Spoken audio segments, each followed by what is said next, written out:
go fall over. Thanks, Destiny. Good morning. It's so exciting to see a very full room. I'm not normally a person dealing with language, and so bear with me if some of this is a bit clunky. I'll do my very best to try and get through. But thanks, Destiny and Creative Mornings, for the invitation. It's a great problem for me to have to try and put some language around this type of work, so I'm excited by the terror that I feel. Will I move along here? Yes, great. So this is a picture of Edith. It's me, but it's an alter ego. And I'm going to talk a little bit about the making specifically of this work, but a little bit about my practice, looking at corruptions as generative actions towards future bodies in a soft, dripping pluriverse. Yum. So, my name is Holly, as Jessamy said. I'm a performer, choreographer, artist, teacher. I'm based here in Melbourne, and I'm going to talk a little bit about how I went from being a ballerina in the outer suburbs of Brisbane to becoming an alien body, inviting visual corruption and cultural confusion.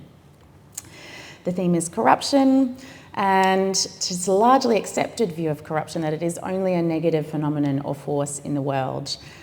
Dictionary definitions describe corruption as dishonest, illegal behaviour, especially by powerful people, the inducement to wrong or by improper or unlawful means, departure from the original or from what is pure, interesting one, and the corruption and the nature of decay, and the notion of decay and putrefaction. So today I would like to talk, I'm going to play a few little clips as we go along just to get through the amount of stuff I'm going to try and share. But, today I'd like to talk about a way in which we might view corruption in a positive light. Sometimes a status quo or a cultural norm might be a little bit out of date. It might not be useful. It might even be harmful. In these cases, corruption might actually help break up persistent cultural stereotypes or tropes. I'd like to share some ways that corrupting an idea might create cracks for something new and positive to grow out of. In my work, I've put my body forward to be corrupted, and I've learnt to build worlds that invite corruption in order to initiate transformation from one thing into something completely new. The definitions of corruptions that I'm leaning into here are alteration and decay. I see this kind of corruption as being a tool or a method of deviation, shifting away from a norm. Before I head further into those methods, I need to probably take a little step back and offer you some context. Like many little girls, I started dance lessons at a young age. I wanted to look beautiful and I wanted to move beautifully. I loved dancing. It felt amazing. It was such a fun thing to do when I was a kid. And I danced every minute of every day. Eventually, I found myself in the Queensland Ballet's full-time ballet development program for high school students. And here's where I hit a bit of a snag. Something wasn't right. I wasn't right. In my early teens, I became acutely aware that there was a right body and a wrong body, and mine was in the category of wrong body. I was so determined not to let that stop my love of dancing that I became like a Sisyphus, pushing a boulder up a hill, falling down over and over. It's quite ridiculous standing here in this body that I'm describing myself as so wrong, and it's amazing now that culture has shifted so much. But when I was younger, I was the biggest body in the room. I was conspicuous, I was curvy, my red hair, my freckles, everything seemed to not fit. I once spent a whole summer eating one tray of Starburst lollies every other day. And despite starving myself, I remained curvy and conspicuous. So according to all the signs, I was in a lot of trouble. I steered myself away from ballet and focused my energy into contemporary dance. I went on to art school in Melbourne and got myself into trouble yet again. Here at Contemporary Dance School, we were being trained to be a kind of a blank body, a vessel into which you would be poured, a narrative, meaning sometimes even pure abstraction, but the requirement was this blankness, this empty vessel. And try as I might, I couldn't undo myself. At my graduation interview from art school, I was told I would never be a dancer or performer. And true to the prediction, in some sense of the words, I haven't. No one hired me out of art school. To this day, I've never been hired as an ensemble dancer in a contemporary dance work ever. In one sense, that's an enormous failure. In another sense, it's a huge opportunity. Instead of trying to fit the model, literally and figuratively, I began to work with what I saw as the problem, my difference. exaggerating attributes that were not seen as ideal. My early works looked at illusions, trickery of the eyes and the mind, sort of classic theatrical deceits, and a lot of early digital mapping work. This is the mid-2000s, so this idea of projecting onto bodies or transforming bodies through digital means was really just becoming accessible as a form in making. I developed a strong relationship with costume. It's still a very big driver in my work. And this underpinning theme was transformation, turning from one thing into something else. I can't be this perfect dance body, but maybe I can be this whole other amazing thing. What are those things? Here we are. I ended up in a radical queer feminist burlesque troupe, travelling the world for a decade. Ba-ba-da-da. This is my Salome of the Seven Veils, which I performed probably 8 or 9 years in a row. Very, very well trodden. My body went from wrong to right overnight without any physical change. The only difference was the room I was standing in. So this was an aha moment. It wasn't me after all. Context and perception had been defining my body for me. Why is that? Why was I so stuck? During this time, my works moved into short form. They moved into incredibly exaggerated performance modes. I was still very interested in sort of masking and transforming via costume, but now also in revealing it in all its problematic glory. I can still recall the dissociative experience of first working with public nudity. It's something very particular. I highly recommend that everyone should experience public nudity at some point in their lives. I'll leave that with you as a takeaway. It's a fantastic way, it's a fast track to knowing oneself. And here is also another layer of corruption, not just in interrupting the visual expectations of the body, but in corroding the lens through which we look at our bodies, through other people's eyes and parameters. This is what I gained from going between types of forms and types of dancing.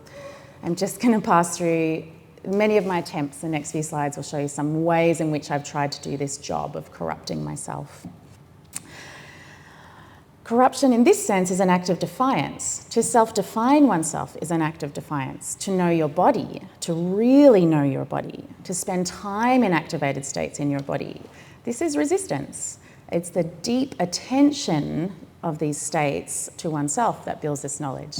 Performance is my method. There's a million of them. We all have different ways in which we enter these deeply attentive states. This is something I learnt as well through these years of repeated touring shows. I was talking about Salome having 1,000,001 performances all over the place. There is certainly a skill set and a knowledge base that you build by standing in front of a crowd night after night in city after city for hundreds and hundreds of shows. It's embodied knowledge, it's tacit, and it's interrelational and social, not just singular. A colleague of mine made a fantastic observation about some of our touring work as we were moving around. And her take on it was that us as a troupe, it was not about look at my body, it is these are the bodies. Here they are, they stand here and they're all magical and glorious and unique. What this type of work gave me was a chance to do and to understand that construction, the image, the aptitude, the power of the body, who makes it, who gets to do it, who does it belong to, and how those things can become mobile, how they can change hands, power, making, the image, who gets to own it, who gets to show it, who gets to keep it. I took the best of these experiences back into making longer form contemporary art, and I began to work with durational installations and film works. It was here that my practice really started to play with this building idea, adding, but also this idea of taking away, breaking methods, disrupting, deconstructing. Whereas previously I had been working with transforming the body in order to somehow own it and ride it and inhabit it, I realised there was also an additional great tool in strategic destruction. It's a type of making that Yayoi Kusama calls evolution by obliteration. I won't speak too much on Yayoi, big fangirl, but I will talk a little bit about her obliteration room, which actually, ironically, had its first place in Brisbane, where I grew up. The obliteration room is a big white room, probably you've seen it, and in each person, it was actually made for kids. Turns out the adults really need it too. You stick as many stickers as you like around the room, and slowly across a long period of time, what was a described kind of architectural space becomes something completely different. In Yayoi's take on it, you build a pattern. You build a pattern through repetition, and once you have a pattern, you have something to break. The breaking is the making. I began to work on a new series with these ideas in my mind: new bodies, new silhouettes, new movement languages, signs and symbols, and strengths within those performances. My modes became even more exaggerated, more silly, more fun, thanks to the world of cabaret. It's great to feed it into contemporary art. Looking at more corruption, more disruption, more decay from these normative bodies, these normative actions of bodies. As I made these new bodies, for me they were seeming to get a little bit stuck in their place of presentation, the theatre, the gallery, etc. They were missing an ability to transcend beyond context. I realised that they needed a world of their own to make sense. They needed to be able to fly, but also to invite the watcher to unknow and to know new. A decaying or corruption of context for these corrupted bodies is what I needed. I needed more cracks for more newness and more possibilities to sprout from. There were places I had previously, let me get that going. There we go. There were places I had previously experienced this kind of a worlding or an atmosphere-ing. I'm realising now as I go through the academy that there's a whole realm of this thing of affect theory. It's bloody fantastic. An idea that we build whole worlds around us and how we move through our work and our lives. When I was thinking about where I had seen this kind of stuffs before, the things that popped into my mind were sci-fi. The idea of building an entire world that has a rationale, that self-references and faces inwards. It has logics beyond itself. It has trivia and novelty that don't necessarily make something towards what you're seeing. I was thinking about queer club spaces, particularly I have a link to Club Bent and some of the early burlesque clubs. I was thinking about London in the 80s, Lee Bowery. I was thinking even as far back as Cabaret Voltaire and Valeska Gert. We'll get to Valeska. But they have an amazing sense of closing the world in. You enter these queer club spaces and there's something about them which exists only in that moment. It's whole, it's a complete universe. I was thinking also about the cinema, about Youngblood's theory of expanded cinema, this idea of suturing, that really brilliant inclusive images in cinema will literally drag a body towards it and stitch the face into the screen. You become a part of that film.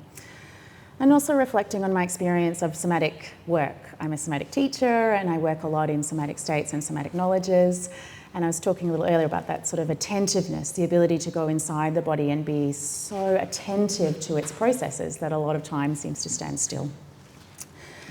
So I wondered how I might be able to invite these similar states into performative works. Here we are. I started to consider my works no longer as works. I started to call them worlds, and I tried to attend to them as though they needed these contexts, these extra informations, these extra pieces of detail in order to make sense to themselves. It has its own logics, backstories, things beyond what you're seeing in performance. I was looking at things like borders and borderlessness of the body, porousness, leaks, gaps. I was looking at the relationship between skin and consciousness, touch, and so on. How the body is framed and unframed for and by the self, for and by others, as a kind of duplicity constantly occurring. I started looking at the spaces in between these kind of transmission and reception, seeing, being, experiencing, their bodily spaces, their physical spaces, their conceptual spaces. They all invite you to unknow. This idea that I'm writing about is knowing new, the idea that by unknowing something you already know, there's a huge opportunity to rewrite.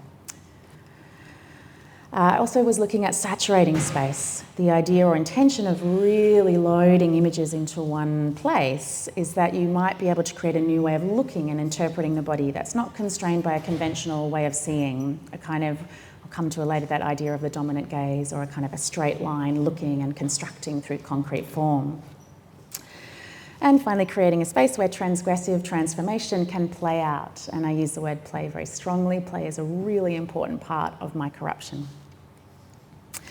My methods here are disintegration, dissociation, obliteration, redirection, devolution, adaptation. These are practices that are nothing like what a choreographer would normally reach for. We normally build, we normally construct, we normally grab and add and add and add. So this was an interesting one for me, particularly with the notion of the trained body, where gesture is informed and imprinted until it's almost impossible to kind of undo certain shapes or certain sensations in a trained body. I began this new suite using all of these ideas as building blocks and how I was making, using my body as both the tool, the signs, the symbols. It's a material, it's a subject, it's an object. It didn't need to be any one, but it is all interchangeably and all together and not at all. It's important here that I acknowledge that my worlds need a community. They need to be activated. When I rehearse in a studio, it's not the same thing, no matter what. Even if it's perfectly repeatable, it's not the same as being activated in front of an audience. So my works consider notions of co-presence, what we're doing here, energy, affect, emotionality, poetry. These are all as important as lighting and costume and sound. You know, they are materials within the work and they form what we're calling the artwork. Being observed in performance activates my body. It creates a shared newness. So I also acknowledge that I can't know what you experience as an audience watching me. So we make multiple worlds together, pluriverses, where everyone has their own experience that intersect and interlace, but have their own kind of logics, I suppose. This is a corruption of concrete definitions and experiences. Tick. All right, are we at Edith? I think we're there. This is the videos and slides in this last set were from Demo Dimensions, which is an 80-hour performance work, which looked at the body being kind of attached and detached to various sculpture. This is Edith, the alien. So out of this period between cabaret and contemporary art, Edith was born. She started as a club act. In fact, she wasn't even a club act, she filled a gap. One evening at a fringe hub show, someone was running late to get dressed and we needed to fill a couple of minutes. I already had a latex suit on, so I threw an alien mask on and ran to the bar with a cigarette and a martini, and I just stood there. We played the song Je ne regrette rien by Edith Piaf, and people gathered in, they pulled out their phones, they pressed record, and absolutely nothing happened. So I describe her as an anti-act. It's a bit of a trope, or not a trope, it's a bit of an existing form in cabaret, and it's informed by the sort of early days of Dada. I've long been interested in Dada. It's a great period of art making. It's a period of trickery, of humour, of misdirection, of disobedience, of the working class really taking control of narratives and ideas. And this particularly is a Dada artist. Well, she's probably more than that. This is the great Valeska Gert. If you don't know her, look her up. She's so fantastic. She did a lot of what we would call the very earliest of burlesques or vaudeville in Berlin in the 1910s through to 30s. And she actually, in her old age, was cast in Fellini films and wrote numerous biographies, all in German, never translated, but not as much of a problem anymore. And this is one of Valeska's anti-acts. This is called the pause. So in between real changes in 1920s Berlin, she would burst out from the curtains, take an exaggerated pose and stand very still, doing absolutely nothing in front of a restless and annoyed audience.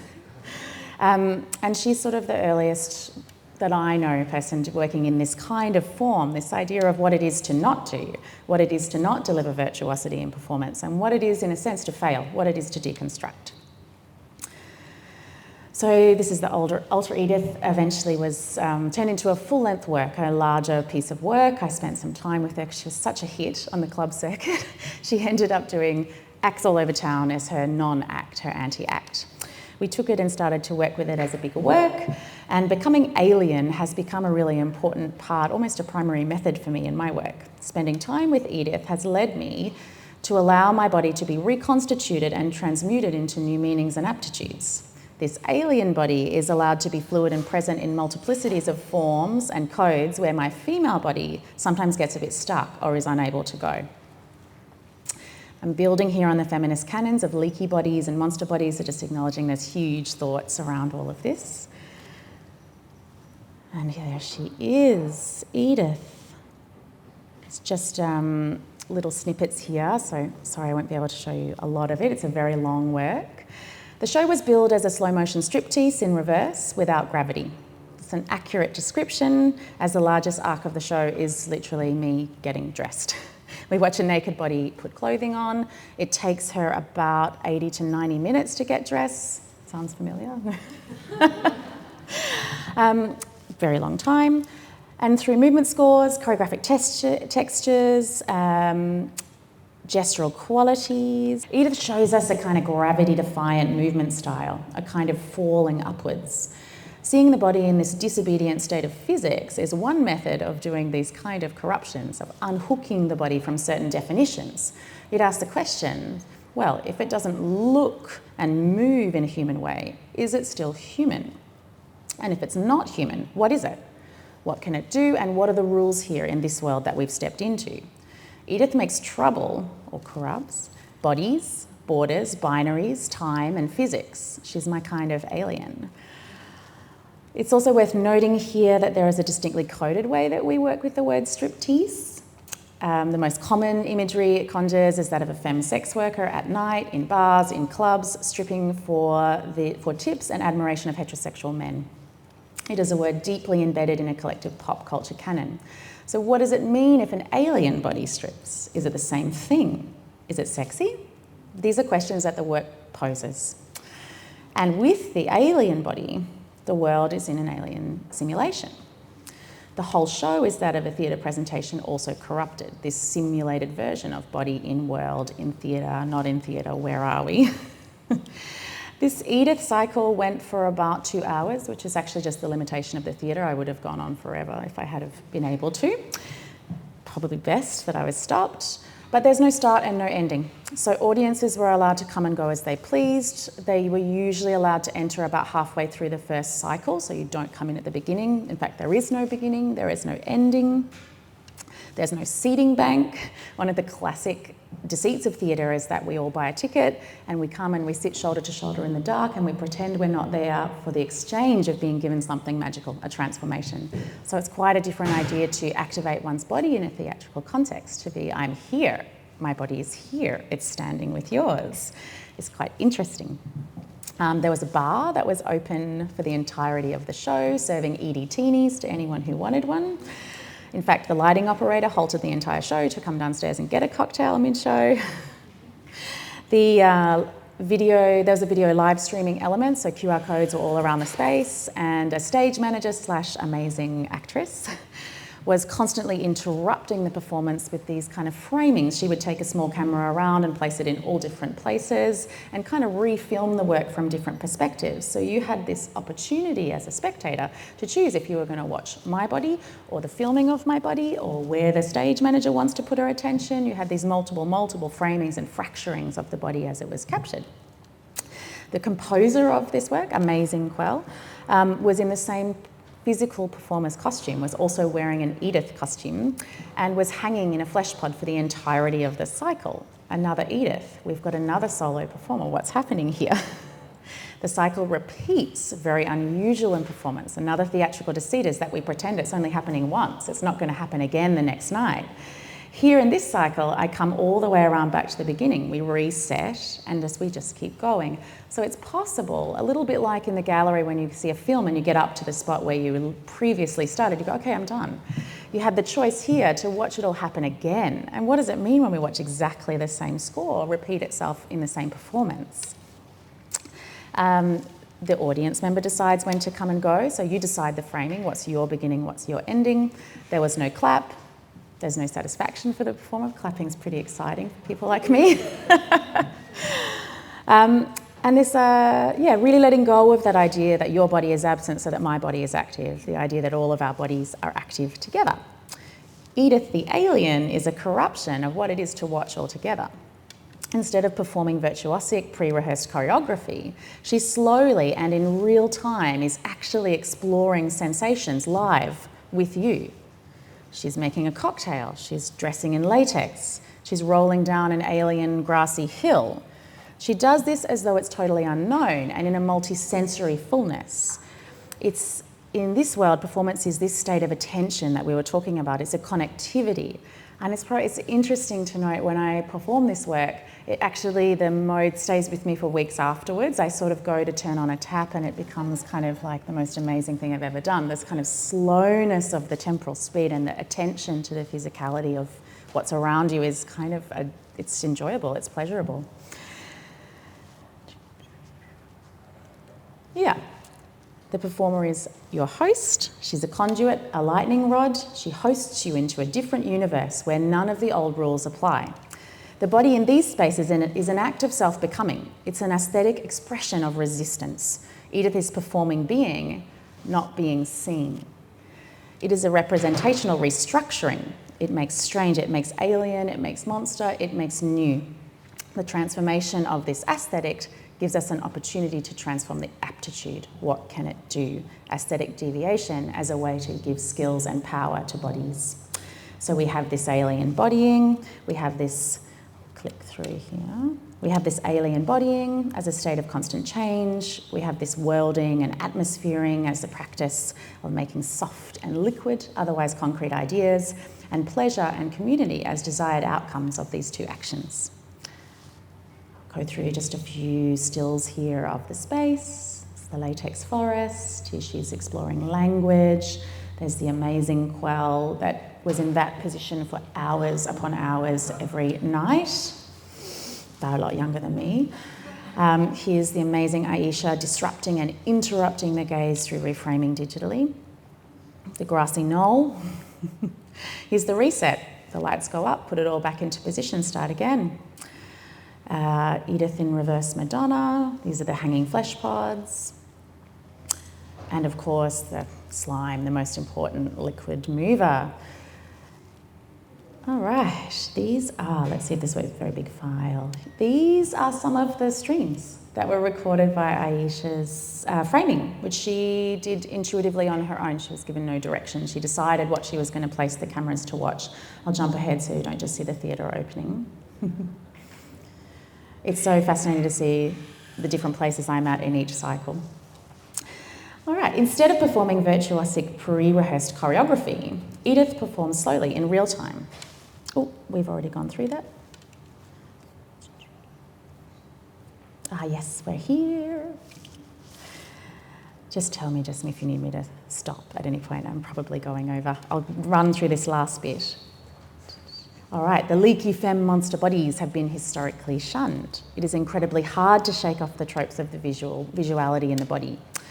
Just very quickly, to give you my references, I'm looking at Berger. If you haven't read John Berger's Ways of Seeing or seen the amazing television show from the 70s, amazing. It's really worth a look. It's mid-70s, it's so relevant still. The main thing he says in the chapter about women is that men act and women appear. He's acknowledging that different bodies have different powers and different ways that they're allowed to behave. Cut through to Mulvey, Laura Mulvey, talking about coining the term dominant gaze. There is a dominant gaze, it's a way of male looking, it's a straight line, and it's powerful. Cut ahead to Jill Soloway, who made the TV show Transparent. She gives a fantastic keynote speech on the female gaze. What she talks about is that what women want is not to flip the script. It's not that we want to behave towards men in a crude and reductive way. What we hope for is a soft, embodied future community focused on experiencing a community-focused experience of looking and being looked at. We don't want to objectify anyone else. We want us all to be soft and together. So what I put forward with my work is a corruption of how we have been looking at bodies and an emergence from the rubble of a kind of activated, bodied way of feeling into our own states of bodying, to relate to others, and a curiosity which allows for bodies to self-build and self-define by their actions, intentions, and how they web together with others, not by how they were previously shown in car advertisements and flabby popular culture films of times gone past. What I see here emerging is a direct response to corruption of the body, to seeing the body and experiencing the body in theatre art is a multisensory experience of pleasure and vulnerability, these acts of soft resistance. I feel that we could all benefit from replacing the idea of binaries. I'd like to argue for a whole softening here. In my work, I use the word tides. Yes, ends exist, but they're in a constant state of changing, and you can be at multiple places in one time. To try and summarise very quickly here, it's a very agile and mobile idea, so it's moving around everywhere. But I propose a de-hierarchizing of both sight, collective and seeing in a straight line, i.e. let's be in the dominant gaze. That's a bit of an old idea, but we've still got work to do. By gently attending to the saturated multisensorial nature of presenting a femme or othered body, as well as warping the temporal environment around it and making the body perhaps alien in some way, it's a playful but potent way to do this. I want us all to have moments of vulnerable alien bodies that are self-determined through and with soft-drifting, pleasurable actions in a sensuous pluriverse. Thank you very much.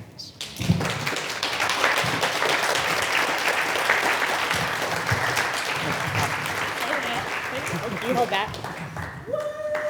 Let's hear it again for Holly. We have time for one single question. Yes, please. You've talked about your body, you've shown your body, you've been doing this for years and years and years. Time is a really important aspect of what you're doing with this observational performance. You're fucking with us all, it's brilliant. So, the thing you haven't talked about is being in your body over this whole body of your life and body of your work. And now you are, let's call it, I don't know, middle-aging. How you address that with your body, because you're not 20 anymore, and you'll never be 20 again, thank God. Yeah. And you have a future to look forward to. So talk about being in an aging body, which we all are. That is a whole another talk. But a great question. And I do think Edith does a bit of work there as well, because we let different types of bodies age and change in different ways. My body's up for a great deal of scrutiny because I'm a physical performer. More than that, I've been a dancer. That's a really tough place to start from. I should very much be retired. So I don't think I can answer your question other than to say, I think letting go of ideals is a really important, or at least questioning them, why we're kind of behaving in ways. I don't perform in the way that I did in my early 20s. I don't want to perform the way I did in my early 20s. It's such a pleasure for me to find the sophistication of making language that doesn't require me to do the same virtuosic tricks to receive the same accolades. I don't know if that's helpful. That's one strut of it. The other strut is let's just burn it all down and have a look. So what if I do keep going and let's see what we end up with, you know, these kind of melting bodies. I think it's great. I mean, I don't use filters, I don't use any kind of trickery, I don't use body makeup, I don't hide what's happening. It's not and there are people that would come up after shows like this to me and say, I've never seen a body that looks like that getting to do this. You know, even dancers that are curvy are going, I didn't think you were allowed to do work like this. I wouldn't get normally hired for nude work, because if you look at that kind of classic European dance, you know, they all look stunning. They're all flat-chested, they're all tiny bodies, they all wear the same colour of skin makeup.